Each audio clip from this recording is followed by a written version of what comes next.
It was dark as a cold old picnic on the day Grandad Ackroyd dropped dead. Work was scarce as rocking horse droppings, not a church roof for miles I'd led.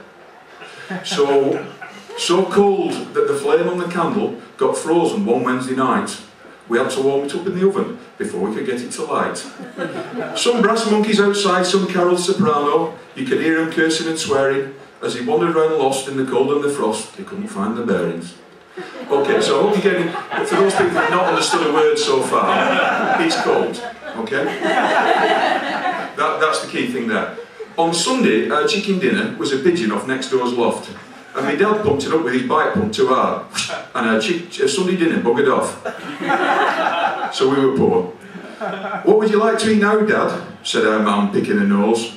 Hard-boiled eggs, said my dad. You can't get your fingers in those.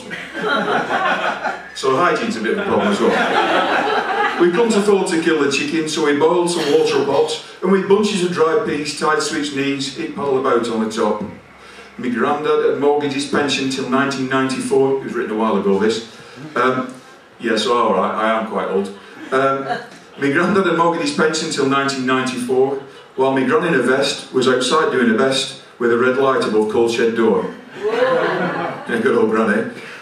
I can't stand it no more, the old man cried. A mad light shone in his glass eye. We'll have to defraud the insurance man. Hands up, I want to volunteer to die. Mum said she would, but she was too busy, and our Albert said his library book was due back. Gran said she would, but her mate had got tickets for last Saturday's match. So we drew straws to settle the matter, but there was never no doubt. Because my dad cut my granddad's in half with a bread knife just as he was pulling it out. I'm too old to die, he said, using the cat as a club to belabour my dad.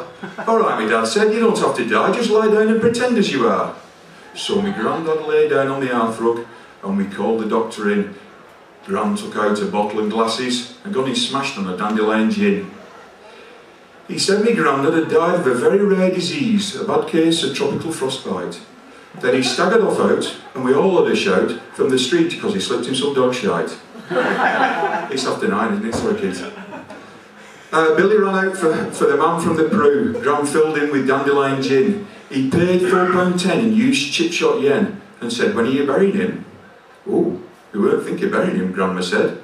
I was thinking of having him stuffed myself and embalming him in plasticraft and keeping him on your mantel shelf. That's a mantelpiece. It's a bit above the fire.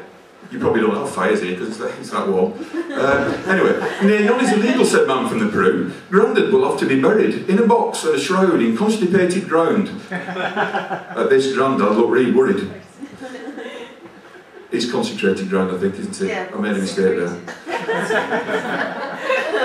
Sorry. The man from the Peru said he'd come to the burying and see how things were done quite right. Then he staggered off out and we all had a shout from the street because he slipped in some of that stuff I was telling you about. I've just done that, said the doctor, so the insurance man rubbed his nose in it. It's the only way to turn him. So the pretend corpse now had to be buried. My dad got an old kipper crate with holes, when the holes got plugged and the wood looked good, with plastic brass handles on the grate. We'll only bury you just till he's gone. We'll dig you up honest, Dad said. It took a bottle of gin before Grandad gave in and lay in box to play dead. My Gran looked down at the box saying, oh, what a lovely corpse. Tears on a dripping and toast. When the body at rest, shoved his hand up a vest saying, Bob, how's that for a ghost? So we put the box on Big Mabel's coal cart.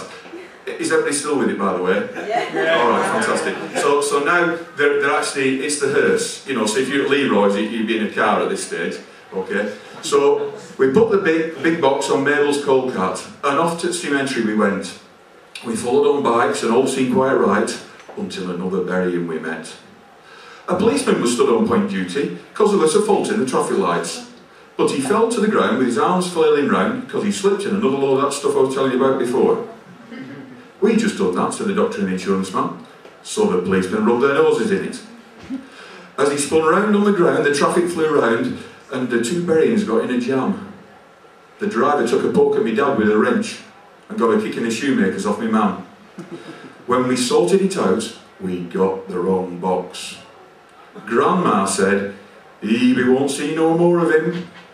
When the driver came round our burying, we found he'd gone to the crematorium. Ooh.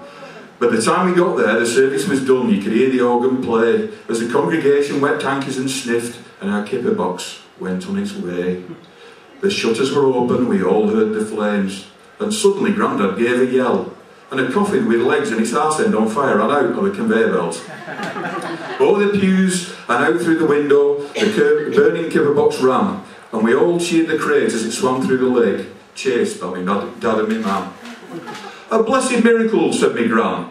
But the man from the Peru went quite white. Ruined, he roared. He would have said more, but he slipped on some more of that stuff I've been telling you about.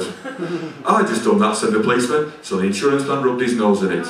I thank you for your patience, and good night.